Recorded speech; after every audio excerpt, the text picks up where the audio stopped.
Perkenalkan, saya Daya Negeri Wijaya, seorang sejarawan yang berfokus kepada sejarah kolonial dan juga silang budaya Nusantara. Sehari-hari kami membaca dan mengkaji persilangan budaya pada kurun Niaga.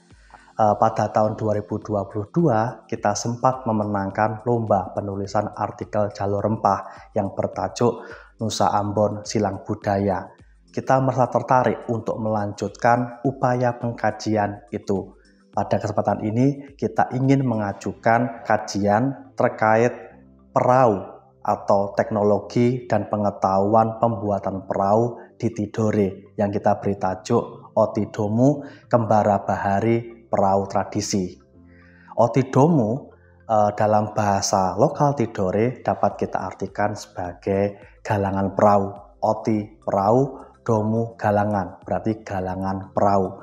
Di sana kita tahu pada kurun Niaga abad 16-17 memang hampir semua desa di Tidore bukan hanya sebagai seorang pelaut, nelayan, tapi juga sebagai pembuat perahu dan juga kapal. Tetapi dewasa ini hanya terdapat beberapa desa saja yang bisa membuat perahu. Memang banyak nelayan, banyak yang berprofesi sebagai nelayan, tapi tidak semua desa bisa membuat perahu. 3 desa yang saya sebut itu yang pertama Tomalo, Tolowa, dan juga Maregam yang semuanya berada di kota Tidore Kepulauan. Berkaca dari hal ini, kita bukan hanya ingin untuk menghasilkan film dokumenter atau historiografi audiovisual, tetapi juga informasi tekstual dalam bentuk artikel ilmiah.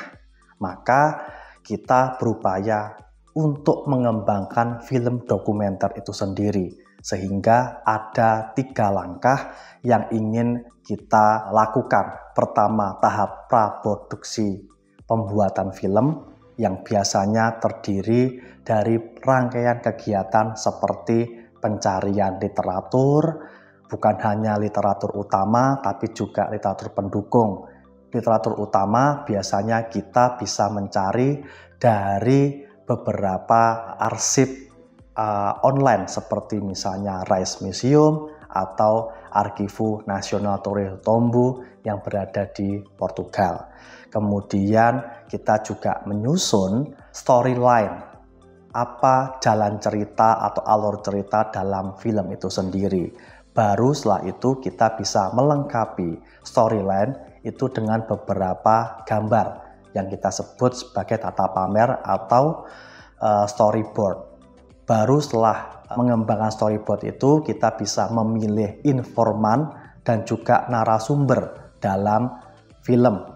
Sehingga pada tahap produksi kita bukan hanya mengambil beberapa lokasi terkait dalam film, yaitu Otidomo yang seperti saya sebutkan tadi, tetapi juga beberapa narasumber yang kita interview, kita wawancarai terkait hal ihwal tentang Otidomo atau pengetahuan dan teknologi pembuatan perahu yang ada di Tidore. Baru setelah itu kita berusaha untuk menyunting film, mengintegrasikan soundscape, kemudian mengintegrasikan beberapa data-data visual dengan informasi yang telah kita wawancarai. Tahap yang terakhir biasanya pasca produksi kita akan melaunching film itu sendiri dan kita diseminasikan ke beberapa sekolah dan juga universitas. Mungkin itu usulan yang dapat kami sampaikan. Semoga usulan kami dapat diterima dengan baik.